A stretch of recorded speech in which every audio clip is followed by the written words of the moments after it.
إن الحمد لله نحمده ونستعينه ونؤمن به ونتوكل عليه ونعوذ بالله من شرور أنفسنا ومن سيئات أعمالنا من يهده الله فلا مضل له ومن يضلل فلا هادي له وأشهد أن لا إله إلا الله وحده لا شريك له وأشهد أن محمدا عبده ورسوله أرسله بالهدى ودين الحق ليظهره على الدين كله وكفى بالله شهيدا اللهم صل على محمد وعلى آل محمد كما صليت على إبراهيم وعلى آل إبراهيم وبارك على محمد وعلى آل محمد كما باركت على إبراهيم وعلى آل إبراهيم إنك حميد مجيد أما بعد فإن خير الحديث كتاب الله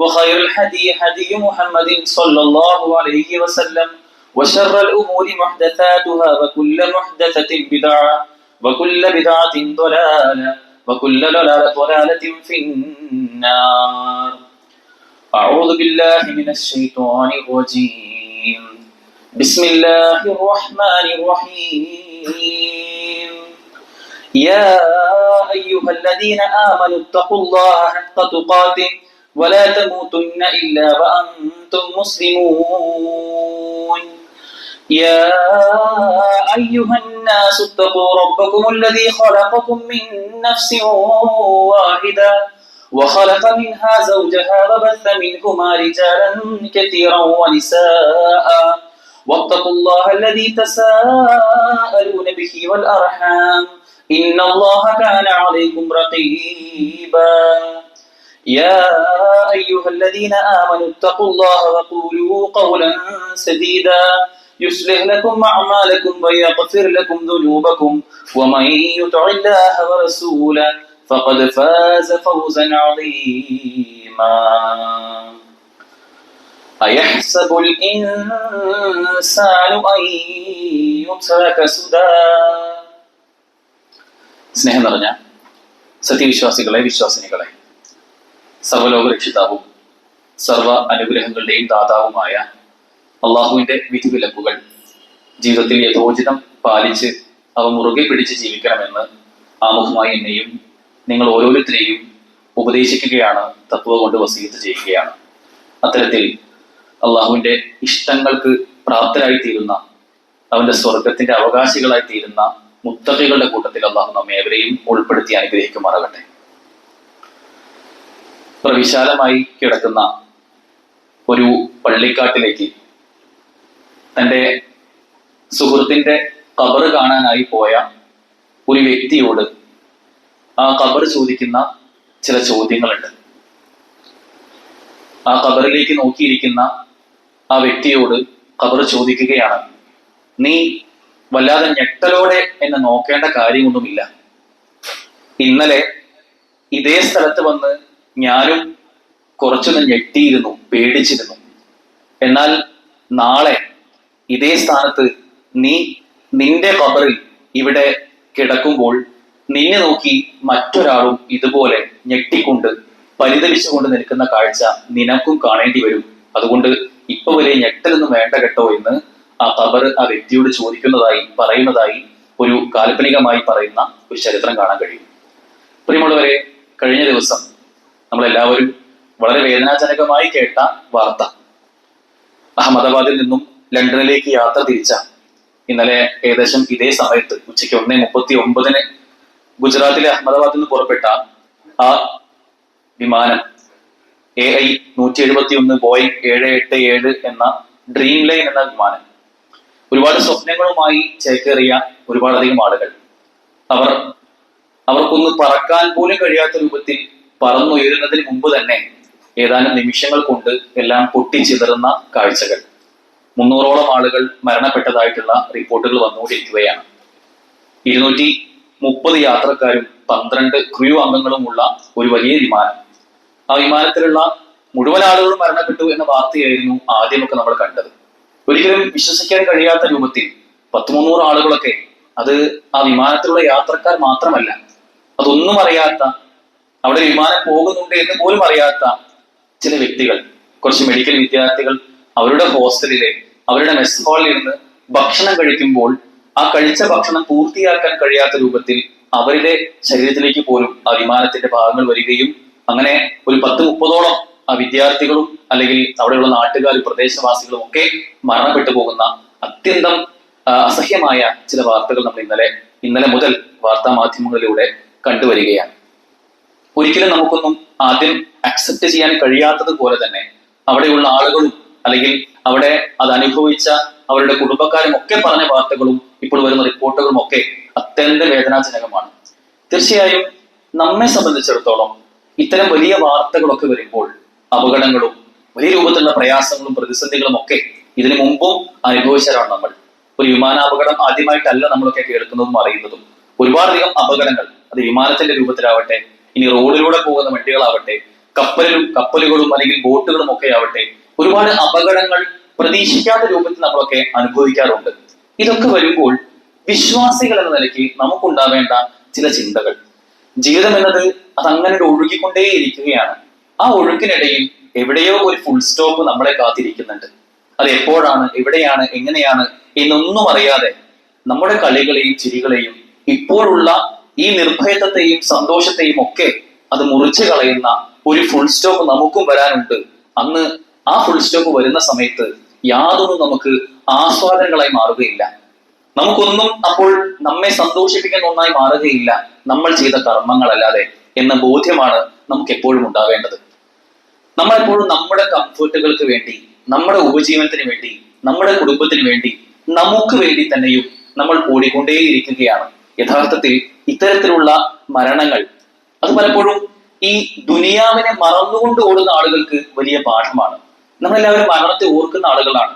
ചിലരൊക്കെ ചിന്തിക്കുന്നുണ്ടാവും 30കൾ കഴിഞ്ഞു, 40കൾ കഴിഞ്ഞു, 50കളും 60കളും ഒക്കെ കഴിഞ്ഞു, അൽഹംദുലില്ലാഹ് എന്ന് ചിന്തിക്കുന്ന ആളുകളുണ്ടെങ്കിൽ നമ്മൾ ആലോചിക്കേണ്ടത് ഇത്രയും വർഷം ഈ ഭൂമിയിൽ ജീവിക്കാൻ കഴിഞ്ഞു എന്നതിനപ്പുറം ഇത്രയും വർഷങ്ങൾ ഞാൻ എന്റെ മരണത്തിലേക്ക് അടുത്തു കഴിഞ്ഞു എന്നുള്ളത് തന്നെയാണ്. തീർച്ചയായും ഏതോ ഒരു നിമിഷം നമ്മൾ പോലും അറിയാത്ത ഒരു ദിവസം നമ്മുടെ മരണം അത് നമ്മിലേക്ക് വരാനുണ്ട്. അത് ഇന്നായിരിക്കാം ഒരുപക്ഷെ. ഈ ജുമുഅ ഖുതുബ കഴിഞ്ഞ് ഇവിടെ നിന്ന് ഇതുപോലെ പുറത്തിറങ്ങാൻ കഴിയുമോ നമുക്കറിയില്ല. എത്ര ആളുകളാണ് അത്തരത്തിലുള്ള ഒരിക്കലും പ്രതീക്ഷിക്കാത്ത സമയത്തുള്ള മരണങ്ങൾ നമ്മൾ കേട്ടിട്ടുള്ളത്. രാവിലെ താൻ കബർ കുഴിക്കുന്ന വ്യക്തി താൻ കുഴിച്ച കബറിൽ വൈകുന്നേരമായപ്പോഴേക്കും അദ്ദേഹത്തെ തന്നെ കിടത്തേണ്ടി വരുന്ന കാഴ്ചകൾ. ഒരുമിച്ചിരുന്ന് ഭക്ഷണം കഴിച്ചുകൊണ്ടിരിക്കുന്ന ഡോക്ടർമാർ, അച്ഛനും മക്കളും ഒക്കെ ഡോക്ടർമാരാണ്. എന്തെങ്കിലും പെട്ടെന്ന് എമർജൻസി ആയിട്ട് മാനേജ് ചെയ്യാനൊക്കെ അവർക്ക് കഴിയുമായിരുന്നു. പക്ഷെ ഭക്ഷണം കഴിച്ചുകൊണ്ടിരിക്കുമ്പോൾ കുറച്ച് വ്യക്തികൾ തന്റെ തരിപ്പിലേക്ക് പോയത് കൊണ്ട് തന്റെ മകൻ ആ നിമിഷം പിടഞ്ഞു മരിക്കുന്നത് കണ്ടു നിൽക്കേണ്ടി വന്ന നിസ്സഹായനായ ഒരു ഡോക്ടറായ ഒരു പിതാവ്. ഇങ്ങനെയുള്ള എത്ര ചരിത്രങ്ങൾ നമുക്ക് കാണാൻ കഴിയും.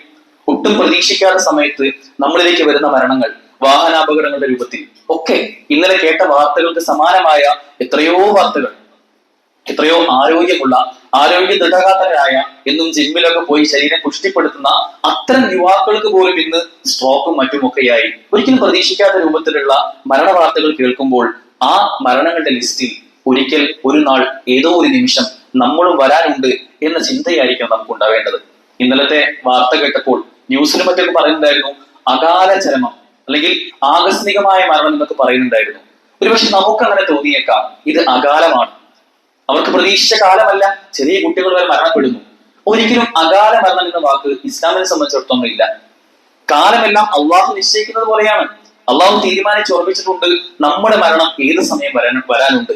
അത് എപ്പോഴാണ് നമ്മിലേക്ക് എത്തേണ്ടതെന്ന് അള്ളാഹുവിനറിയാം. ആ ചിന്തയോടുകൂടി ജീവിക്കുന്ന ഒരു വ്യക്തിക്ക് ഒരിക്കലും അകാലം അല്ലെങ്കിൽ അവർക്ക് പ്രതീക്ഷിക്കാത്ത ഒരു കാലം എന്നൊന്നില്ല.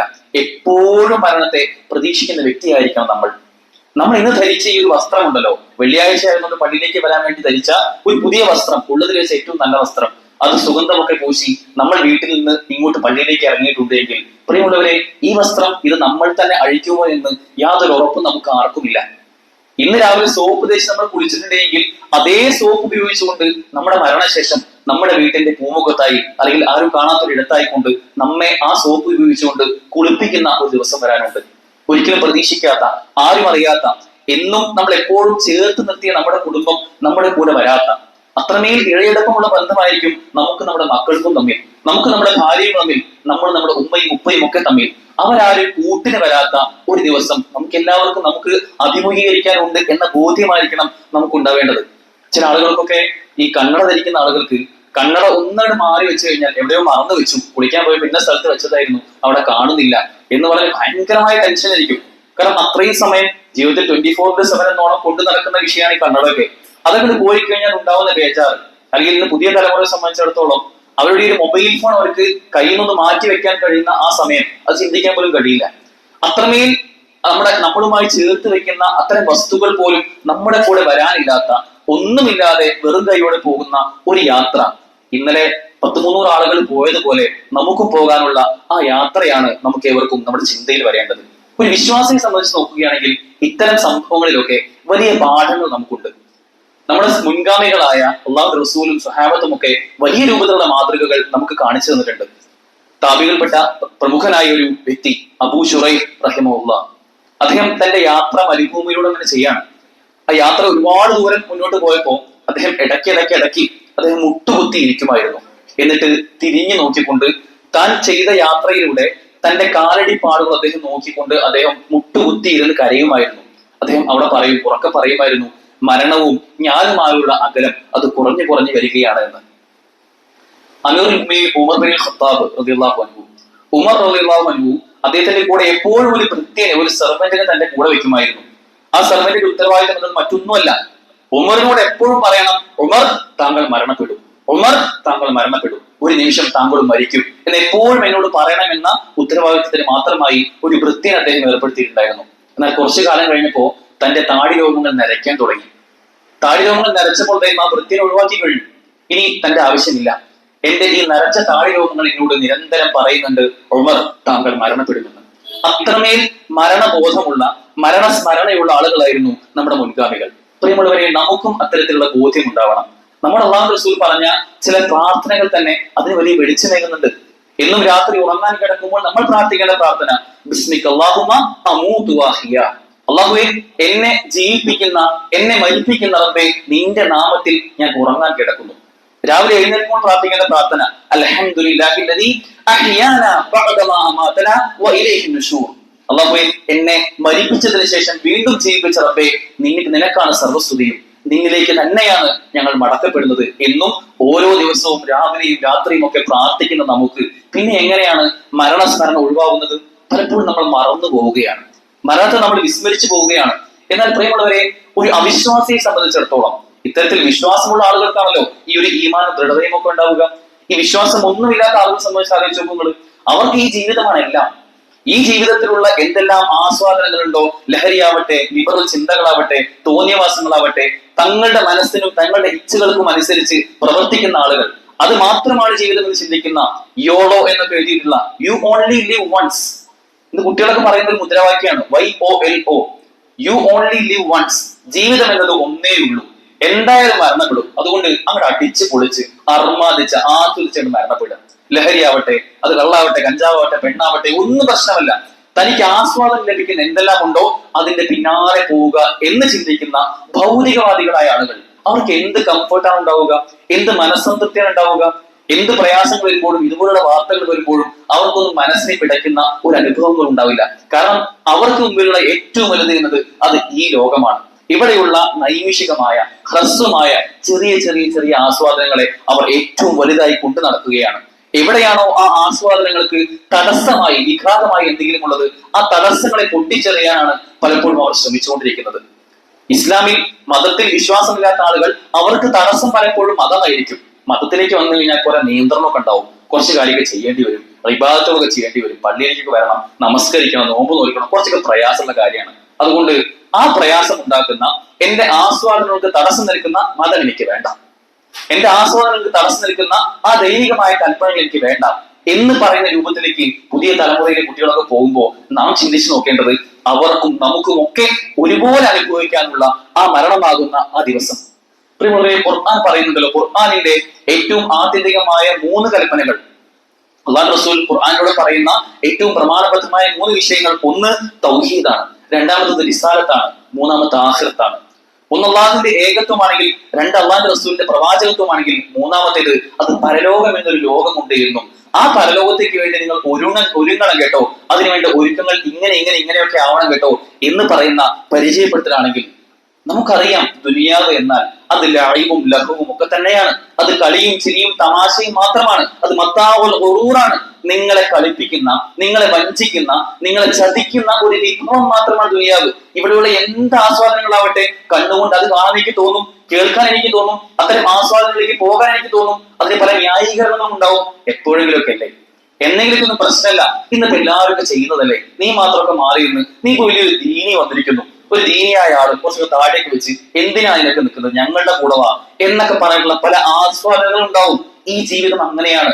ഇത് വഞ്ചനയുടെ വിഭവം അല്ലാതെ മറ്റൊന്നുമല്ല എന്ന് ദുനിയാവിനെ പറ്റി അള്ളാഹുവിന്റെ റസൂൽ ഖുർആനിലൂടെ നമുക്ക് പഠിപ്പിച്ചു തരുമ്പോൾ, ഈ ദുനിയാവിന് ശേഷമുള്ള ആ മരണമാകുന്ന വിളിയാളത്തിന് ശേഷം നമ്മെ കാത്തിരിക്കുന്ന ശാശ്വതമായ ആ പരലോകം, അവിടെ നമ്മൾ ഒറ്റയ്ക്കാണ് എന്ന ബോധ്യമാണ് ഇത്തരം വാർത്തകൾ വരുമ്പോൾ വിശ്വാസികളെ സംബന്ധിച്ചിടത്തോളം നമുക്കുണ്ടാവേണ്ടത്. നമ്മൾ ചിന്തിക്കേണ്ടത് നമ്മുടെ ജീവിതത്തിൽ ഒരു ലക്ഷ്യമുണ്ട്. നിങ്ങൾ വെറുതെ സൃഷ്ടിച്ചതാണോ എന്നുള്ള ഖുർആനിന്റെ ചോദ്യത്തിനുള്ള ഉത്തരം നാം കണ്ടെത്തേണ്ടതുണ്ട്. അല്ല, എന്റെ ജീവിതത്തില് എന്റെ പരലോകമാകുന്ന ആ ശാശ്വതമായ ലോകത്തേക്കുള്ള ചില ലക്ഷ്യങ്ങൾ സാധൂകരിക്കുക എന്നത് തന്നെയാണ് ഇവിടെ ലക്ഷ്യം. ഇവിടെ കുറച്ചൊരു ത്യാഗം, കുറച്ചൊരു പ്രയാസമൊക്കെ ഞാൻ അനുഭവിക്കേണ്ടി വരും. എന്റെ ദീനിന്റെ കാര്യത്തിൽ, എന്റെ ഇബാദത്തുകളുടെ കാര്യത്തിൽ കുറച്ചൊരു പ്രയാസം ഞാൻ അനുഭവിക്കേണ്ടി വരും എന്ന ബോധ്യം നമുക്ക് ഉണ്ടാവണം. ആ ജീവിത ലക്ഷ്യത്തെ ഏറ്റവും അടുത്തറിയുവാനും ഇവിടെ ചില നന്മ തിന്മകൾ അള്ളാഹു നിശ്ചയിച്ചിട്ടുള്ളത്, ചില കാര്യങ്ങൾ ധാർമ്മികമെന്നും ചിലത് അധാർമികമെന്നും അള്ളാഹു പഠിപ്പിച്ചു തന്നിട്ടുള്ളത്, ഇതെല്ലാം നാളെ പാരത്രികമായിട്ടുള്ള അനന്തമായി ശാശ്വതമായി നീണ്ടു നിൽക്കുന്ന ആ പരലോകത്തിന് വേണ്ടിയാണ് എന്ന ബോധ്യത്തോടു കൂടി ചിന്തിക്കാൻ നമുക്ക് സാധിക്കേണ്ടതുണ്ട്. പക്ഷെ പലപ്പോഴും മനുഷ്യരാകുന്ന നമ്മൾ മരണത്തെ സൗകര്യപൂർവ്വം വിസ്മരിച്ചുകൊണ്ടിരിക്കുകയാണ്. സെലക്റ്റീവ് അംനീഷ്യ എന്ന് പറയും. നമുക്ക് ചില കാര്യങ്ങൾ നമുക്ക് ആവശ്യമുള്ളത് നമ്മൾ എപ്പോഴും ഓർക്കും, നമുക്ക് ആവശ്യമില്ല എന്ന് തോന്നുന്ന കാര്യങ്ങൾ നമ്മൾ ബോധപൂർവ്വം മറന്നുകൊണ്ടിരിക്കാനുള്ള ഒരു പ്രക്രിയ മനുഷ്യ മനസ്സുകളിൽ, പ്രത്യേകിച്ചും ഇന്നത്തെ പുതിയൊരു തലമുറയിലൊക്കെ, ഈ ഒരു ആധുനിക സമൂഹത്തിലൊക്കെ വല്ലാതെ വർദ്ധിച്ചതായി കാണാൻ കഴിയും. ഒരു കഥ പറയാറുണ്ട്. ഒരു രാജാവ്, അദ്ദേഹം ഒരിക്കലും ഒരു സ്വപ്നം കാണുകയാണ്. അദ്ദേഹം രാത്രി സ്വപ്നം കാണുന്നത് തന്റെ എല്ലാ പല്ലുകളും ഒഴിഞ്ഞു പോകുന്നതായി സ്വപ്നം കണ്ടു. പിറ്റേ ദിവസം രാവിലെ അദ്ദേഹം ഈ സ്വപ്നത്തിൽ ഒരു ആശ്ചര്യം തോന്നിക്കൊണ്ട് സ്വപ്നം വ്യാഖ്യാനിക്കാൻ കഴിയുന്ന തന്റെ നാട്ടിലുള്ള പണ്ഡിതന്മാരെ വിളിച്ചു വരുത്തി. അതിലൊരു പണ്ഡിതൻ അദ്ദേഹത്തോട് പറഞ്ഞു, താങ്കളുടെ കുടുംബക്കാരെല്ലാം മരിക്കുന്നത് ഈ പല്ലുകൾ കൊഴിഞ്ഞു പോകുന്നത് പോലെ താങ്കളുടെ കുടുംബത്തിലെ ഓരോരുത്തരും മരണപ്പെടുന്നത് താങ്കൾ കാണുക തന്നെ ചെയ്യും. അതാണ് ഈ സ്വപ്നത്തിന്റെ വ്യാഖ്യാനം എന്ന് പറഞ്ഞു. രാജാവിന് തീരെ ഇഷ്ടപ്പെട്ടില്ല. തന്റെ വേണ്ടപ്പെട്ടവരുടെ മരണം താൻ കാണുമെന്ന് പറഞ്ഞപ്പോ അദ്ദേഹത്തിന് സഹിക്കാൻ കഴിഞ്ഞില്ല. അദ്ദേഹം ആ പണ്ഡിതനെ മാറ്റി നിർത്തി, മറ്റൊരാളെ അദ്ദേഹം കൊണ്ടുവന്നു. അദ്ദേഹം ഈ രാജാവിനോട് പറഞ്ഞു, ഈ പല്ലുകൾ കൊഴിഞ്ഞത് വ്യക്തമാക്കുന്നത് താങ്കൾക്കാണ് താങ്കളുടെ കുടുംബത്തിൽ ഏറ്റവും അധികം ആയുസ്സുള്ളത് എന്നതാണ് എന്ന് അദ്ദേഹത്തോട് പറഞ്ഞു കൊടുക്കുകയാണ്. യഥാർത്ഥത്തിൽ രണ്ടുപേരും പറഞ്ഞ ഒന്ന് തന്നെയാണ്, രാജാവാണ് ഏറ്റവും അവസാനം മരണപ്പെടുക എന്നാണ് പറഞ്ഞത്. രണ്ടാമത്തെ ആൾ പറഞ്ഞപ്പോ തനിക്കാണ് ഏറ്റവും അധികം ആയുസ് ഉണ്ടാവുക എന്ന് പറഞ്ഞപ്പോ ഈ രാജാവിന് ഇഷ്ടപ്പെടുകയും ആദ്യം പറഞ്ഞ ആ മരണത്തിന്റെ വർത്തമാനം പറഞ്ഞ ആളെ അദ്ദേഹത്തിന് ഇഷ്ടപ്പെടാതിരിക്കുകയും ചെയ്യുക എന്നതാണ് ഈ കഥയുടെ സാരാംശം. യഥാർത്ഥത്തിൽ നമ്മളും അങ്ങനെ തന്നെയാണ്. നമുക്ക് മരണം എന്നത് ഒരു പ്രയാസമായി തോന്നുമ്പോൾ നമ്മൾ അതിനെപ്പറ്റി പലപ്പോഴും ആലോചിക്കാറേയില്ല. മരണവിവരം എന്ന് നമ്മുടെ ഏറ്റവും വേണ്ടപ്പെട്ട ആളുകൾ, നമുക്ക് ഏറ്റവും പ്രിയപ്പെട്ട ആളുകൾ മരണപ്പെട്ടതിന് ശേഷം ഒരു 3 ദിവസം, ഒരാഴ്ച, അല്ലെങ്കിൽ മാക്സിമം ഒരു മാസം അവരെ പറ്റി ഇടയ്ക്കൊക്കെ നമ്മൾ ആലോചിക്കാറുണ്ട്. അത് കഴിഞ്ഞാൽ അവരും പലപ്പോഴും നമ്മുടെ മറവിയുടെ സ്വാഭാവികതയിലേക്ക് അവരും പോയി മറഞ്ഞു പോകുന്ന കാഴ്ചകൾ കാണാൻ കഴിയും. എന്നാൽ എല്ലാ സമയവും അങ്ങനെയല്ല. ചില സമയത്തൊക്കെ മറവി എന്നത് അതൊരു ആവശ്യമായ വിഷയമായിട്ട് നമുക്ക് മാറും. അനിവാര്യതയിലേക്ക് വരും മറവി. ഒരു ഉദാഹരണം പറയാം. ഈ ഇടയ്ക്ക് ഒരു കുട്ടി, ആ കുട്ടിയുടെ വല്യപ്പ മരണപ്പെട്ടു. പ്രായമായ വല്യപ്പ മരണപ്പെട്ടപ്പോൾ ആ കുട്ടി അവന് സഹിക്കാൻ കഴിഞ്ഞില്ല. തന്റെ വല്യപ്പയുമായി അത്രയധികം ആത്മബന്ധമുള്ള ആ കുട്ടി അവന് തന്റെ വല്യപ്പയുടെ മരണം ഒരിക്കലും സഹിക്കാൻ കഴിയുന്നതായിരുന്നില്ല. വല്യപ്പ മരണപ്പെട്ട് 1, 2, 3, 4 ദിവസമൊക്കെ കഴിഞ്ഞു. അവനൊരിക്കലും അത് ഉൾക്കൊള്ളാൻ കഴിഞ്ഞിട്ടുണ്ടായിരുന്നില്ല. ആ വീട്ടിലെ ഓരോ സ്ഥലത്തൂടെ പോകുമ്പോഴും ഇത് വല്യപ്പാന്റെ കണ്ണടയാണ്, ഇത് വല്യപ്പാന്റെ വാച്ചാണ്, ഇത് വല്യപ്പ നിന്നിരുന്ന സ്ഥലമാണ്, ഇത് വല്യപ്പ പോയിരുന്ന വഴിയാണ് എന്ന് തുടങ്ങി ഈ കുട്ടി ഓരോ സ്ഥലത്തൂടെ ആ വീട്ടിലൂടെ പോകുമ്പോഴും വല്യപ്പയെ പറ്റി നിരന്തരം ഓർമ്മ വരികയും ഇത് എത്ര തന്നെ അവരുടെ രക്ഷിതാക്കൾ മാറ്റാൻ ശ്രമിച്ചപ്പോഴും അത് മാറാൻ കഴിയാത്ത അവസ്ഥ വരികയും പല കൗൺസിലിങ്ങും മറ്റും ഒക്കെ പോയിട്ടും ഒരിക്കലും മാറ്റാൻ കഴിഞ്ഞില്ല. അവസാനം ആ വീട് ഉപേക്ഷിച്ച് മറ്റൊരു വീട്ടിലേക്ക് പോകേണ്ട അവസ്ഥ വരെ അവർക്ക് വന്നു എന്നുള്ളതാണ്. അതായത് മറവി എന്നത് ചിലപ്പോൾ നമുക്ക് അനിവാര്യമായി വരും, ചിലത് നമ്മൾ മറക്കേണ്ടി വരും. നമ്മൾ മറന്നുകൊണ്ടേയിരിക്കുന്നുണ്ട്. സ്വാഭാവികമായി മറക്കുന്ന മറവിയുമുണ്ട്, അല്ലാതെ നമ്മൾ ബോധപൂർവ്വം മറക്കുന്ന മറവിയുമുണ്ട്. ചില ചരിത്രങ്ങൾ കാണാൻ കഴിയും. അലി ബനാത്ത്, ഓസ്ട്രേലിയയിലെ സിഡ്നിയിലെ ഒരു വ്യക്തിയായിരുന്നു അലി ബനാത്ത്. ഒരു യുവാവ്, 30കളിൽ ജീവിക്കുന്ന ഒരു വ്യക്തി. അദ്ദേഹം തന്റെ ജീവിതം വളരെ ആർഭാട ജീവിതം, വലിയ ധനികനായിരുന്നു അദ്ദേഹം. തന്റെ ധനം ആർഭാടത്തിലൂടെ വിനിയോഗിച്ച ഒരു വ്യക്തിയായിരുന്നു. തന്റെ ചെറിയ പ്രായത്തിൽ തന്നെ എല്ലാ ആസ്വാദനങ്ങളും, ഏറ്റവും വലിയ ബ്രാൻഡുകൾ ഉപയോഗിച്ചിരുന്ന, ഏറ്റവും പുതിയ സൺഗ്ലാസുകളും ഏറ്റവും പുതിയ വാച്ചുകളും ഷൂകളും ഒക്കെ ഉപയോഗിച്ച് ഫെറാറി കാറുകളിൽ മാത്രം യാത്ര ചെയ്തിരുന്ന ഒരു യുവാവ്. ആ വ്യക്തി തന്റെ ജീവിതം ആർഭാടത്തിലൂടെ മുന്നോട്ട് പോകുന്ന സമയത്ത് ഒരിക്കൽ അറിയുകയാണ്, ഒരു ബ്ലഡ് ടെസ്റ്റ് ചെയ്തപ്പോൾ തനിക്ക് ക്യാൻസർ ആണ്, ഇനി 7 മാസം മാത്രമേ ആയുസുള്ളൂ എന്ന് തന്റെ ഡോക്ടർ പറഞ്ഞപ്പോ അദ്ദേഹം വല്ലാതെ മാറി ചിന്തിക്കുകയാണ്. അദ്ദേഹത്തിന് ഉണ്ടായ മാറ്റങ്ങൾ പിന്നീട് വിപ്ലവകരമായി ചരിത്രത്തിൽ രേഖപ്പെടുത്തുന്നുണ്ട്. ഈ അടുത്ത് മരണപ്പെട്ട വ്യക്തിയാണ് അദ്ദേഹം. അദ്ദേഹം പിന്നീട് തനിക്ക് 7 മാസം മാത്രമേ ആയുസുള്ളൂ എന്നറിഞ്ഞപ്പോൾ പറയുന്ന ഒരു പ്രസ്താവനയുണ്ട്. എന്നോട് ഞാൻ ജനിച്ചത് മുതൽ ഇത്രയും കാലം വരെ 30 വയസ്സാകുന്നത് വരെ എന്റെ റബ്ബ് എന്നോട് പറഞ്ഞിരുന്നു, അലീബന താങ്കൾ മരണപ്പെടും, അലീബന താങ്കൾ മരണപ്പെടുമെന്ന് എല്ലാ ദിവസവും എന്റെ റബ്ബ് എന്നോട് പറഞ്ഞിരുന്നു. എന്നാൽ ഇന്ന് ഒരു ഡോക്ടർ എന്നോട് വന്ന് തനിക്ക് 7 മാസം മാത്രമേ ആയുസുള്ളൂ എന്ന് പറഞ്ഞപ്പോഴാണല്ലോ എനിക്ക് ഈ ജീവിതത്തിന്റെ വില ബോധ്യപ്പെട്ടത് എന്ന് ചിന്തിച്ചുകൊണ്ട് അദ്ദേഹം മാറി തീരുമാനിക്കുകയും തനിക്കുള്ള സമ്പത്തെല്ലാം ആഫ്രിക്കയിലെ പാവപ്പെട്ട ആളുകൾക്ക് വിതരണം ചെയ്യുവാനും അവിടെ പള്ളി ഉണ്ടാക്കുവാനും അവരുടെ ദാരിദ്ര്യ നിർമ്മാർജ്ജനത്തിനുമൊക്കെ അദ്ദേഹം ഉപയോഗിക്കുകയാണ്. അങ്ങനെയുള്ള മാറ്റങ്ങൾ ഉണ്ടാവുക എന്നത് അത് അള്ളാഹു മനസ്സിട്ട് കൊടുക്കുന്ന ചില ചിന്തകളാണ്. പ്രിയമുള്ളവരെ, നമുക്കും ഒരു മരണം വരാനുണ്ട് എന്ന ബോധ്യമുണ്ടെങ്കിൽ ഇത്തരം ചിന്തകൾ നമുക്കും ഉണ്ടാവില്ലേ? പലപ്പോഴും നമ്മൾ അതിൽ നിന്നൊക്കെ വിസ്മരിച്ചുകൊണ്ട് നേരത്തെ പറഞ്ഞതുപോലെ നമ്മുടെ ചെറിയ ലോകത്തിൽ ഒതുങ്ങിപ്പോകുന്ന നമ്മുടെ കംഫർട്ട് സോണുകളെ ഭേദിക്കാൻ ഒരിക്കലും തയ്യാറല്ലാത്ത രൂപത്തിൽ നമ്മൾ ഒതുങ്ങി ചുരുങ്ങി പോകുന്ന ഒരു സാഹചര്യമാണുള്ളത്. നാളെ നമുക്ക് മുമ്പിൽ അനശ്വരമായി നീണ്ടു നിൽക്കുന്ന ആ പരലോകത്തെ പലപ്പോഴും നമ്മൾ വിസ്മരിച്ചു പോകുന്ന ചില കാഴ്ചകൾ കാണാൻ കഴിയും. യഥാർത്ഥത്തിൽ അള്ളാഹു റസൂൽ നമുക്ക് പറഞ്ഞു തരുന്ന ചില കൽപ്പനകളെല്ലാം ക്രോഡീകരിച്ചുകൊണ്ട് പണ്ഡിതന്മാരെ പറയുന്നുണ്ട്, മരണത്തെ നിങ്ങൾ ഓർത്തു കഴിഞ്ഞാലുള്ള 3 ഗുണങ്ങൾ, മരണത്തെ നിങ്ങൾ വിസ്മരിച്ചു കഴിഞ്ഞാലുള്ള, മറന്നു കഴിഞ്ഞാലുള്ള 3 ശിക്ഷകളും പറയുന്നുണ്ട്. നിങ്ങൾ മരണത്തെ ഓർത്തു കഴിഞ്ഞാൽ ആരാണോ മരണത്തെ നന്നായി ഓർക്കുന്നത്, ഞാൻ ഒരിക്കലും മരണപ്പെടേണ്ടവനാണ് എന്ന് ചിന്തിക്കുന്നത്, അവനെ ആദരിക്കപ്പെടും. 3 കാര്യങ്ങൾ അവൻ ഉണ്ടാവും എന്നതാണ്. ഒന്നാമതായിക്കൊണ്ട് പറഞ്ഞു തരുന്നത് തഅജീൽ തൗബ. അത്തരം ആളുകൾ, മരിക്കുമെന്ന് ഉറപ്പുള്ള ആളുകൾ, അവർ തെറ്റുപറ്റി കഴിഞ്ഞാൽ അവർ പെട്ടെന്ന് മടങ്ങും. താഴ്ചയിൽ വളരെ പെട്ടെന്ന് തന്നെ തൗബ ചെയ്യുന്ന ആളുകളായിരിക്കും അവർ. എപ്പോഴായാലും മരണപ്പെടാനുണ്ട്, അതുകൊണ്ട് ആ മരണത്തിന് മുമ്പ് പെട്ടെന്ന് എനിക്ക് ഈ തെറ്റിൽ നിന്ന് ഖേദം പ്രകടിപ്പിക്കേണ്ടതുണ്ട് എന്ന് ചിന്തിക്കുന്ന ആളുകൾ. രണ്ടാമതായിട്ട് അവർക്ക് ഉണ്ടാകുന്ന ചിന്ത ഖനാഅത്തുൽ ഖൽബ്. അവർക്ക് അവരുടെ ഹൃദയങ്ങൾ, അവർക്ക് എന്ത് കിട്ടിയിട്ടുണ്ടോ അതിൽ തൃപ്തി അറിയുന്ന ഹൃദയങ്ങളുള്ള ആളുകളാക്കി അവർ മാറ്റും. എന്തായാലും മരണപ്പെടേണ്ടതാണ്, ഇപ്പം ഇവിടെ വലിയ ആർഭാടവും പിന്നെ ഞാൻ ദൂരത്തുമൊന്നും കാണിക്കേണ്ടവരല്ല ഞാൻ എന്ന് ചിന്തിക്കുന്ന, കിട്ടിയത് കൊണ്ട് തൃപ്തി അടയുന്ന, അതിൽ ആസ്വാദനം നടക്കുന്ന വ്യക്തിയായിരിക്കും അവർ. മൂന്നാമതായി കൊണ്ട് അവർക്ക് ഇബാദത്തുകളിൽ, ആരാധനകളിൽ വലിയ ഉന്മേഷം ഉണ്ടാവുന്ന, ഉത്സാഹം ഉണ്ടാവുന്ന ആളുകളായിട്ട് അവർ മാറും. സഹോദരങ്ങളെ, നമ്മളെല്ലാ നമസ്കാരങ്ങളും ഏറ്റവും അവസാനത്തെ നമസ്കാരത്തെ പോലെ നമസ്കരിക്കണം എന്നാണ് അള്ളാഹു റസൂൽ സ്വല്ലല്ലാഹു അലൈഹി വസല്ലം നമ്മോട് പറഞ്ഞിട്ടുള്ളത്. ഇന്ന് ജുമാ നമസ്കരിക്കുമ്പോൾ ഈ ജുമാക്ക് ശേഷം അടുത്തൊരു അസർ നമസ്കാരത്തിന് വരാൻ ഞാൻ ഉണ്ടാവുകയില്ല എന്ന് ചിന്തിച്ചുകൊണ്ട് നമസ്കരിക്കുന്ന ആ നമസ്കാരത്തിന് അതിന് ഭയങ്കര ഉന്മേഷമായിരിക്കും, വലിയ ഉത്സാഹമായിരിക്കും. അള്ളാഹിന്റെ മുമ്പിൽ എല്ലാം തുറന്ന് കരഞ്ഞു പറയുന്ന നമസ്കാരമായിട്ട് മാറും. അങ്ങനെയുള്ള ചിന്ത ഉണ്ടാവണമെങ്കിൽ മരണത്തെ കുറിച്ച് നിരന്തരം ഓർക്കണം എന്നതാണ്. ഇനി മരണത്തെ ഓർക്കാത്ത ആളുകൾ, മരണത്തെ മറന്നു കഴിഞ്ഞാൽ അവർ 3 കാര്യങ്ങൾ കൊണ്ട് ശിക്ഷിക്കപ്പെടുമെന്നതാണ്. ഒന്നാമതായിക്കൊണ്ട് അവർ തെറ്റ് പറ്റി കഴിഞ്ഞാൽ, ഒരു തെറ്റ് തനിക്ക് സംഭവിച്ചെന്ന് ഉറപ്പുണ്ടെങ്കിൽ പോലും അതിനെ നീട്ടിവെക്കും. അതിപ്പോ ചെറിയ തെറ്റല്ലേ, കുറച്ച് കഴിഞ്ഞിട്ട് മടങ്ങാം അതിൽ നിന്ന് എന്ന് ചിന്തിച്ചുകൊണ്ട് അതിൽ നിന്ന് മാറി നിൽക്കാതെ അത് നീട്ടിവെക്കും. രണ്ടാമതായിക്കൊണ്ട് അവർക്ക് ഒന്നുകൊണ്ടും തൃപ്തി വരാത്ത മനസ്സായിരിക്കും ഉണ്ടാവുക.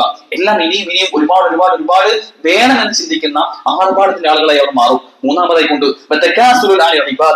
ഇബാദത്തുകളിൽ മടി കാണിക്കുന്ന ആളുകളായി അവർ മാറും. അവർക്ക് ഇബാദത്തുകളിൽ യാതൊരു ഊർജ്ജവും ആവേശവും ഉണ്ടാവില്ല.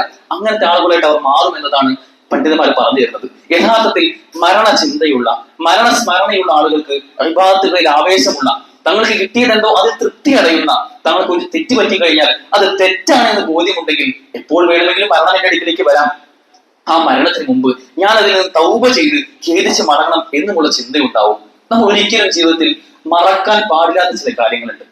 പലതും നമ്മൾ മറന്നു പോകും. ഒരുപക്ഷെ ഇന്നലെ സംഭവിച്ച ഈ വിമാനാപകടം ചിലപ്പോൾ ഒരാഴ്ച കഴിഞ്ഞ് നമ്മൾ മറന്നു പോയിട്ടുണ്ടാവും, അല്ലെങ്കിൽ നമുക്ക് ഏറ്റവും വേണ്ടപ്പെട്ടവരുടെ മരണം നമ്മൾ മറന്നു പോയിട്ടുണ്ടാവും. പക്ഷെ മറക്കാൻ പാടില്ലാത്ത ചില കാര്യങ്ങൾ അള്ളാഹുവിന്റെ റസൂൽ നമുക്ക് പറഞ്ഞു തരുന്നത്, ഒന്ന്, അള്ളാഹുവിനെ നമ്മൾ മറക്കരുത്.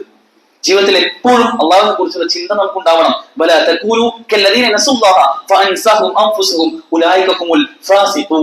നിങ്ങൾ ഒരിക്കലും അള്ളാഹുവിനെ മറന്ന ആളുകളായി മാറരുത്. ജീവിതത്തിൽ ഏത് സമയത്തും എന്തെല്ലാം പ്രതിസന്ധികൾ ഉണ്ടെങ്കിലും എന്തെല്ലാം പ്രയാസങ്ങൾ ഉണ്ടെങ്കിലും ഒറ്റപ്പെട്ടു പോവുകയാണെങ്കിലും ഒക്കെ അള്ളാഹുവിനെ മറക്കുന്ന ആളുകളായി നിങ്ങൾ മാറരുത്. നിങ്ങളുടെ പ്രാർത്ഥനകൾ ഒരുപാട് പ്രാർത്ഥിച്ചു, പക്ഷെ അള്ളാഹു ഉത്തരം നൽകിയില്ല എന്നതുകൊണ്ട് ഇപ്പോൾ ഉത്തരം കിട്ടിയിട്ടില്ല എന്നതുകൊണ്ട് അള്ളാഹു വേണ്ട എന്ന് പറഞ്ഞ് ചിന്തിക്കുന്ന, റബ്ബിനെ മാറ്റി നിർത്തുന്ന, വിസ്മരിക്കുന്ന ആളുകളായി നിങ്ങൾ ഉൾപ്പെടരുത്. അത്തരം ആളുകൾ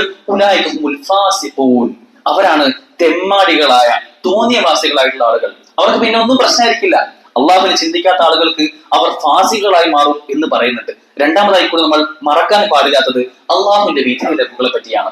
ജീവിതത്തിൽ എന്ത് വിഷയത്തിൽ ശരിയും തെറ്റും ആലോചിക്കുമ്പോൾ, ധാർമ്മികതയും അധാർമികതയും ആലോചിക്കുമ്പോൾ അള്ളാഹുവിന്റെ വിധിവിലക്കുകൾ ഉണ്ടോ എന്ന് ചിന്തിക്കാൻ കഴിയണം. നമുക്ക് സന്തോഷമുള്ള സമയമാവട്ടെ, സന്തോഷങ്ങളിൽ ചിലപ്പോ ഈ ബർത്ത്ഡേ ആഘോഷം, ആനിവേഴ്സറി ആഘോഷം, ഇപ്പൊ ആഘോഷങ്ങൾ പോയി ഓരോ സമയത്തും ആഘോഷമാണ്. അള്ളാഹുവിന്റെ റസൂൽ നമുക്ക് പറഞ്ഞു തന്നിട്ടില്ലാത്ത, കൽപ്പിക്കപ്പെട്ടിട്ടില്ലാത്ത വിദാത്തിലേക്ക് പോകുന്ന ആഘോഷങ്ങളാണ് പലപ്പോഴും ഇന്ന് മുസ്ലിം സമുദായത്തിൽ വർദ്ധിച്ചു വരുന്നത്. ഇപ്പോ പ്രസവവുമായി ബന്ധപ്പെട്ട് അല്ലെങ്കിൽ കുട്ടി ജനിച്ചു കഴിഞ്ഞാൽ അവിടെ നിന്ന് തുടങ്ങി ഒരു വ്യക്തിയുടെ മരണത്തിന് ശേഷമുള്ള സമയത്തും ഒക്കെ വരുന്ന അനാചാരങ്ങൾ പോലും ആ സമയത്ത് നമുക്ക് വരുന്നത് അള്ളാഹുവിന്റെ വിധിവിലക്കുകളെ മറന്നു പോകുന്നത് കൊണ്ടാണ്. അതും നമുക്ക് ഉണ്ടാവാൻ പാടില്ല. നമ്മുടെ വേഷമാവട്ടെ, ഭാഷയാവട്ടെ, നമ്മുടെ സംസാരത്തിന്റെ ഇടപെടലുകളാവട്ടെ, അതിലൊക്കെ അള്ളാഹുവിന്റെ വിധിവിലക്കുകൾ മറക്കുന്ന ആളുകളായി നമ്മൾ മാറരുത്. മൂന്നാമതായിക്കൊണ്ട് നമ്മുടെ ചുമതലകളെ പറ്റി ഒരിക്കലും മറക്കാൻ നമ്മൾ പാടില്ല. ഞാൻ എന്ന വിദ്യാർത്ഥി, ഞാൻ എന്ന എന്റെ ജോലി സമയത്തുള്ള അവിടെയുള്ള സാഹചര്യങ്ങൾ, എന്റെ ഒരു കുടുംബം എന്ന നിലയ്ക്ക് ഞാൻ എന്ന ഭർത്താവ്, ഞാൻ എന്ന ഭാര്യ, ഞാൻ എന്ന ഉമ്മ, ഞാൻ എന്ന ഉപ്പ, ഞാൻ എന്ന സഹോദരൻ, ഞാൻ എന്ന അയൽവാസി, ഇങ്ങനെ ഒരുപാട് നിലയ്ക്കുള്ള ഉത്തരവാദിത്തങ്ങളുള്ള വ്യക്തികളാണ് നമ്മളെല്ലാം. ആ ഉത്തരവാദിത്തങ്ങളെ പൂർത്തീകരിക്കുന്ന കഴിഞ്ഞ പെരുന്നാൾ സമയത്ത് നമ്മൾ കേട്ടതാണ്. ഇബ്രാഹിം നബി അലൈഹി സ്വലാം തനിക്കുണ്ടായിരുന്ന എല്ലാ കടമകളെയും പൂർത്തീകരിച്ച വ്യക്തിയായിരുന്നു. അങ്ങനെ കടമകൾ പൂർത്തീകരിക്കുന്ന, അതൊരിക്കലും മറന്നു പോകാത്ത ആളുകളായി നമുക്ക് മാറേണ്ടതുണ്ട്. അതുപോലെ നമ്മൾ മറക്കാൻ പാടില്ലാത്തത് നമ്മുടെ ചെയ്ത്തുകളാണ്, നമ്മുടെ പ്രവൃത്തികളാണ്. നമ്മുടെ മരണത്തിന് മുമ്പ് നമ്മുടെ പ്രവൃത്തികളെ പറ്റി കൃത്യമായ ബോധ്യമുള്ള ആളുകളായിരിക്കണം നമ്മൾ. പ്രിയമുള്ളവരെ, 30 വർഷം, 40 വർഷം, 50 വർഷമൊക്കെ അള്ളാഹു നമുക്ക് പ്രദാനം ചെയ്തിട്ടുള്ള ഈ ഭൂമിയിൽ നിർഭയത്വത്തോടു കൂടി, സന്തോഷത്തോടു കൂടി അള്ളാഹുവിന്റെ ഓരോ അനുഗ്രഹങ്ങൾ കാണാനും കേൾക്കാനും അറിയാനും ചിന്തിക്കാനും രമിക്കാനും രസിക്കാനും രുചിക്കാനും ഒക്കെ കഴിയുന്ന രൂപത്തിൽ അള്ളാഹുവിന്റെ അനുഗ്രഹങ്ങൾ പേറിക്കൊണ്ട് നമ്മൾ ജീവിച്ചു. ആ ജീവിതം അള്ളാഹുവിന് വിധേയമാക്കണമെങ്കിൽ അള്ളാഹു നമ്മോട് കൽപ്പിച്ച കാര്യങ്ങൾ നമ്മൾ ചെയ്തതിൽ എന്തെങ്കിലും തെറ്റുകൾ ഉണ്ടായിട്ടുണ്ടോ, എന്തെങ്കിലും ഏറ്റക്കുറച്ചുകൾ ഉണ്ടായിട്ടുണ്ടോ എങ്കിൽ അത് വളരെ പെട്ടെന്ന് തന്നെ തിരുത്താനുള്ള ചിന്തയായിരിക്കണം നമുക്ക് ഉണ്ടാവേണ്ടത്. അഞ്ചാമതായി ഒരിക്കലും നമ്മൾ മറക്കാൻ പാടില്ലാത്ത വിഷയമാണ് നമ്മുടെ പരലോകം, നമ്മുടെ മരണം. ആ ചിന്തയും ഒരിക്കലും നമുക്ക് മറന്നു പോകുന്ന ഒരു സാഹചര്യം ഉണ്ടാവാൻ പാടില്ല. നമ്മളെല്ലാവരും ഒരു ക്യൂവിലാണ്, അക്ഷരാർത്ഥത്തിൽ ഒരു ക്യൂവിലാണ് നമ്മൾ എല്ലാവരും ഉള്ളത്. ആ ക്യൂവിൽ പാവപ്പെട്ടവരുണ്ട്, പണക്കാരുണ്ട്, പ്രായമായവരുണ്ട്, ചെറിയ കുട്ടികളുണ്ട്, ഒരുപാടധികം ആളുകൾ. അതിൽ ആരും എപ്പോഴും ആ ക്യൂവിൽ ആദ്യം വിളിക്കപ്പെടാം. ആ ക്യൂവിൽ നമ്മൾ ആദ്യമാണോ രണ്ടാമതാണോ മൂന്നാമതാണോ നമുക്കറിയില്ല. എപ്പോഴാണോ ആ ക്യൂവിന്റെ ഓർഡറിൽ നമ്മൾ വിളിക്കപ്പെടുന്നത്, അവിടെ നേരെ അങ്ങോട്ട് പോകാനുള്ള മലക്കുൽ മൗത്തിന്റെ വിളിയാളങ്ങൾക്ക് ഉത്തരം പറയാനുള്ള ആളുകളാണ് എന്ന് നമ്മൾ തിരിച്ചറിയേണ്ടതുണ്ട്. നിശബ്ദനായ ഒരു കൂട്ടുകാരനാണ് യഥാർത്ഥത്തിൽ മലക്കുൽ മൗത്ത്. നമ്മുടെ കൂടെ അള്ളാഹുവിന്റെ കൽപ്പന അറിഞ്ഞുകൊണ്ട് തന്നെ ആ അവധി എത്തുമ്പോൾ ഒരു നിലയ്ക്കു നീട്ടി തരാത്ത, ഒരു നിമിഷം പോലും പിന്നീട് പിന്തിപ്പിച്ചു തരാത്ത ആ സമയത്ത് നമ്മുടെ മരണത്തിന്റെ സമയം എത്തിക്കഴിഞ്ഞാൽ നമ്മെ വിളിച്ചു കൊണ്ടുപോകുന്ന, അത് ആ എയർപ്ലെയിനിൽ കയറുമ്പോൾ അവിടെയുള്ള 230, 240 ആളുകളും അവർ ചിന്തിച്ചിട്ടുണ്ടായിരുന്നില്ല ഞാൻ ഈ മലക്കുൽ മൗത്തിന്റെ വെളിയിലേക്ക് ഉത്തരം പറഞ്ഞുകൊണ്ട് പോകാനുള്ള ഒരു യാത്രയാണ് എന്ന് അവരാരും ചിന്തിച്ചിട്ടുണ്ടായിരുന്നില്ല. അങ്ങനെ ഒരു വിളി നമുക്ക് വരുമ്പോൾ ഒരു നിസ്സങ്കോചം, യാതൊരു മറുചോദ്യങ്ങളും ഇല്ലാതെ ആ വിളിക്ക് ഉത്തരം നൽകി പോകാനുള്ളവരാണ് എന്ന് ചിന്തിച്ചുകൊണ്ട് ഇത്തരം കാര്യങ്ങളൊക്കെ നമ്മുടെ ജീവിതത്തിലെ നിരന്തരമായ ശ്രദ്ധയും ജാഗ്രതയും ഉണ്ടാവണമെന്ന് ഓർമ്മിപ്പിക്കുകയാണ്. അള്ളാഹു അതിനുള്ള തൗഫീഖ് നമുക്ക് എവർക്കും നൽകി അനുഗ്രഹിക്കുമാറാകട്ടെ.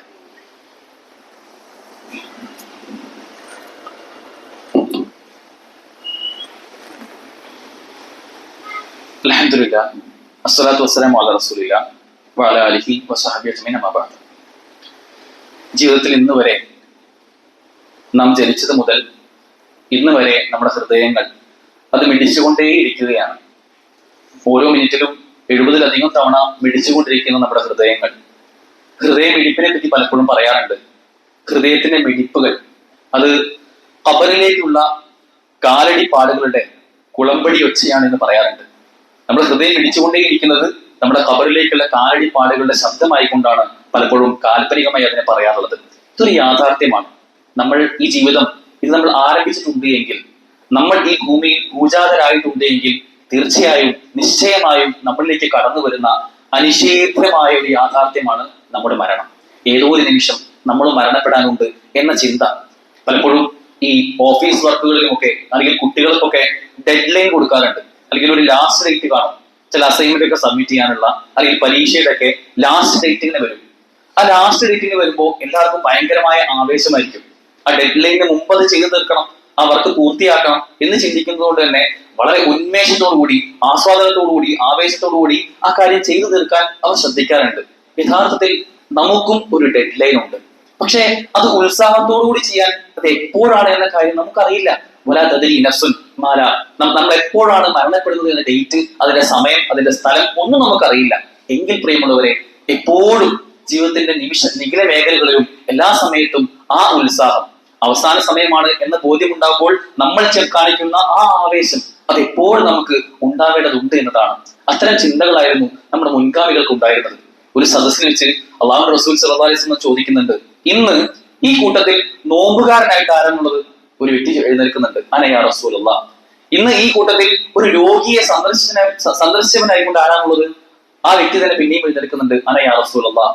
വീണ്ടും ചോദിക്കുന്നുണ്ട്, ഇന്ന് ഈ കൂട്ടത്തിൽ ഒരു പാവപ്പെട്ടവന് ഭക്ഷണം കൊടുത്തത് ആരാണുള്ളത്? അനയാ റസൂലല്ലാഹ്. നാലാമതായി ചോദിച്ചു, ഇന്ന് ഈ കൂട്ടത്തിൽ ഒരു ജനാസ നമസ്കരിച്ച, ഒരു ജനാസയെ അനുഗമിച്ച വ്യക്തി ആരാണുള്ളത് എന്ന് ചോദിച്ചപ്പോൾ അതേ വ്യക്തി തന്നെ അനയാ റസൂലല്ലാഹ്, റസൂലേ ഞാനുണ്ട്. ആ വ്യക്തിയായിരുന്നു അബൂബക്കർ സിദ്ദീഖ് റളിയല്ലാഹു അൻഹു. സഹോദരങ്ങളെ, അവരെല്ലാം ജീവിതത്തിൽ കാണിച്ച ഇബാദത്തുകളിലും നന്മകളിലും ധാർമ്മികതയിലും ഒക്കെ അവർ മുന്നേറാൻ കാണിച്ച ആ ആവേശം, കാരണം അവർക്ക് ആ ബോധ്യമുണ്ടായിരുന്നു പരലോകം വരാനുണ്ട്. എന്റെ മരണം ഞാൻ എപ്പോഴാണെന്ന് അറിയാത്ത സമയത്ത് ഇനിലേക്ക് വരാനുണ്ട്. അതിനു മുമ്പ് ഉത്സാഹത്തോടുകൂടി ഒരേ ദിവസം തന്നെ രോഗിയെ സന്ദർശിക്കുകയും നോമ്പുകാരനായിരിക്കുകയും പാവപ്പെട്ട ഭക്ഷണം കൊടുക്കുകയും ഒരു ജനാസയെ അനുഗമിക്കുകയും ഒക്കെ ചെയ്ത അത്തരം മുൻഗാമികൾ, അവരുടെ മാർഗമാണ് നമുക്കും പോകാനുള്ളത്. അവർ പോയ ആ നിറമുള്ള സ്വർഗത്തിലേക്കാണ് നമുക്ക് പോകാനുള്ളത് എന്ന ചിന്തയോടുകൂടി ജീവിതത്തെ കുറച്ചുകൂടി സൂക്ഷ്മമായിക്കൊണ്ട് കുറച്ചുകൂടി ആവേശത്തോടു കൂടി മരണത്തെ പറ്റി ചിന്തിക്കുന്ന, മരണബോധമുള്ള, മരണത്തെപ്പറ്റി ഭയമുള്ള, അള്ളാഹുവിന്റെ വജഹ് മാത്രം ഉദ്ദേശിച്ചുകൊണ്ട് അള്ളാഹുവിന്റെ കൽപ്പനകളെ ഏറ്റെടുക്കുന്ന, ഈ പറഞ്ഞ കാര്യങ്ങളെല്ലാം ഓർത്തുകൊണ്ട് ജീവിക്കുന്ന ആളുകളായി മാറാൻ നമുക്ക് ഏവർക്കും കഴിയേണ്ടതുണ്ട്. അത്തരം ആളുകളുടെ കൂട്ടത്തിൽ അള്ളാഹു നമ്മെ ഏവരെയും ഉൾപ്പെടുത്തി അനുഗ്രഹിക്കുമാറാകട്ടെ. ഇന്നലെ മരണപ്പെട്ട ഒരുപാടധികം വ്യക്തികൾ, അവരുടെ കുടുംബങ്ങൾക്കും അവരുടെ സുഹൃത്തുക്കളും ഒക്കെ വലിയ ക്ഷമ അള്ളാഹു പ്രദാനം ചെയ്യുമാറാകട്ടെ. നമ്മളിൽ നിന്നും അവരിൽ നിന്നും ഒക്കെ സംഭവിച്ചു പോയ തെറ്റുകുറ്റങ്ങൾ അള്ളാഹു പുറത്ത് മാപ്പാക്കി തരുമാറാകട്ടെ. നമ്മൾ ഇന്ന് മരണപ്പെട്ടു പോയ നമ്മുടെ മുൻഗാമികൾ, നമ്മുടെ ഉമ്മമാർ, ഉപ്പമാർ, അവർക്കെല്ലാം അള്ളാഹു മഗ്ഫിറത്തും മർഹമത്തും നൽകി അവർ ജന്നാത്തുൽ ഫിർദൗസിൽ നമ്മെ ഏവരെയും ഒരുമിച്ച് കൂട്ടി അനുഗ്രഹിക്കുമാറാകട്ടെ. ഇപ്പോഴും രോഗം കൊണ്ടും കഷ്ടപ്പാടുകൾ കൊണ്ടും സാമ്പത്തികമായ പ്രയാസങ്ങൾ കൊണ്ടും ഒക്കെ പ്രയാസപ്പെടുന്ന ഒരുപാടധികം ആളുകൾ, പ്രത്യേകിച്ചും ജോലിയില്ലാതെ, ഉള്ള ജോലിയിൽ തന്നെ നല്ല വരുമാനമില്ലാത്ത ആളുകളൊക്കെ ഉണ്ടാവും. അവർക്കെല്ലാം അള്ളാഹു വലിയ ഉദവിയും തുറവിയും ഒക്കെ നൽകി അനുഗ്രഹിക്കുമാറാകട്ടെ. ജീവിതം അത് ഹൈറാവുന്ന കാലത്തോളം നമ്മുടെ ആയുസ് അള്ളാഹു നീട്ടിത്തരികയും മരണം അത് എപ്പോഴാണോ ഹൈറാവുന്നത് ആ സമയത്ത് അള്ളാഹു നമുക്ക് തൗഹീദോടുകൂടി, ഇഖ്ലാസോടുകൂടി മരണപ്പെടാനുള്ള, ഈമാനോടുകൂടി മരണപ്പെടാനുള്ള തൗഫീഖ് അള്ളാഹു നമുക്ക് ഏവർക്കും നൽകി അനുഗ്രഹിക്കുമാറാകട്ടെ. നമ്മുടെ മക്കൾക്ക് ഈ ഒരു പുതിയ കാലത്ത് അവരുടെ ധാർമ്മികതയെ മുറുകെ പിടിച്ചുകൊണ്ട് മതബോധത്തെ ഊട്ടി ഉറപ്പിച്ചുകൊണ്ട് മുന്നോട്ട് പോകാനുള്ള തൗഫീഖ് അള്ളാഹു നൽകുമാറാകട്ടെ. ലോകത്തിന്റെ വിവിധ ഭാഗങ്ങളിൽ പ്രയാസം അനുഭവിക്കുന്ന ഒരുപാടധികം ആളുകളുണ്ട്. അവർക്കെല്ലാം അള്ളാഹു നിർഭയത്വം പ്രദാനം ചെയ്യുമാറാകട്ടെ. اللهم اغفر للمؤمنين والمؤمنات والمسلمين والمسلمات والأحياء منهم والأموات. اللهم أعز الإسلام والمسلمين وأذل الشرك والمشركين. اللهم انصر إخواننا المجاهدين في فلسطين. اللهم انصر إخواننا المجاهدين في فلسطين. اللهم انصر إخواننا المجاهدين في كل مكان. اللهم اجرنا من النار. اللهم اجرنا من النار. اللهم اجرنا من النار. ربنا آتنا في الدنيا حسنة وفي الآخرة حسنة وقنا عذاب النار. ربنا تقبل منا إنك أنت السميع العليم وتب علينا إنك أنت التواب الرحيم واغفر لنا يا غافر المذنبين والحمد لله رب العالمين.